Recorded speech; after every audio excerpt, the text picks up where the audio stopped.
المطعم ده هجربه عشان الراجل اللي بيصورني بيحب ياكل من عنده جدا وعرفني بيه كل يوم ان هو عايز يجربه. هنروح نجرب مطعم باظظ اللي هناك دوت، بيعمل سندوتشات حلوه وحادق، وهنشوفه رايق ولا هنتضايق، وهو اللي يروح يجيب عشان ما حدش يعرفنا يظبط لنا الاوردر. يلا يا مهاب روح.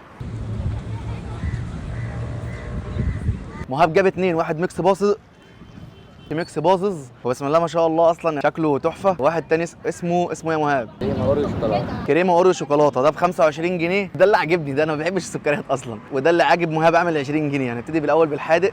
بص، هو السندوتش اصلا محشي نوعين جبنه، السندوتش متلغم. بسم الله الرحمن الرحيم.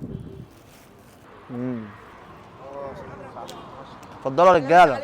خد، عارف انت السندوتش ده تاخده وانت رايح المدرسه، تقيل، السندوتش تقيل. بسم الله. بص، هو السندوتش هيلكمك ب 25 جنيه. انا حاسه غالي شويه، ان انا لو هاكل سندوتش رومي مثلا وحتتين لانشون انا ممكن اجيب حاجه ارخص شويه. ذوق انا كمنصور ما عجبنيش قوي، بس هو حلو جدا. الجبنه اللي كانت موجوده مع اللانشون مع الجبنه الرومي انا مش حاسس بطعم حاجه، حاسس ان انا باكل سندوتش بيلكمني ومش حاسس بالطعم. دي الفكره. اكيد عنده سندوتشات تانية مثلا جبنه او لانشون او جبنه تركي والكلام ده كله، اكيد هتبقى جامده جدا. لكن اللي عجباني قوي ان هو حاشي السندوتش بصراحه لكمه بسم الله ما شاء الله محترمه. انا هناخد حته بقى من السندوتش المسكر ده. انتوا عارفين ان انا اصلا ماليش في السكريات، وربنا يسترها من القطمه دي، والله ممكن تدوخني. بسم الله الرحمن الرحيم. يا نهار اسود، السندوتش من جوه اصلا اتلغم.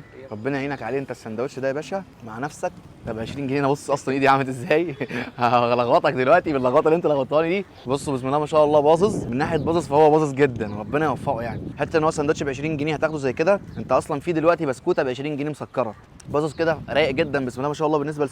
بالنسبه لسعره وطعمه وكميته. ما تنسوش بقى تصلوا على النبي وتستنوني في حلقات جديده. سلام. مكان باظظ صح الاول المسجد الخمسه اللي هناك ده، تخش من الشارع هتلاقيه هناك اهو على طول وراك كده. يلا سلام.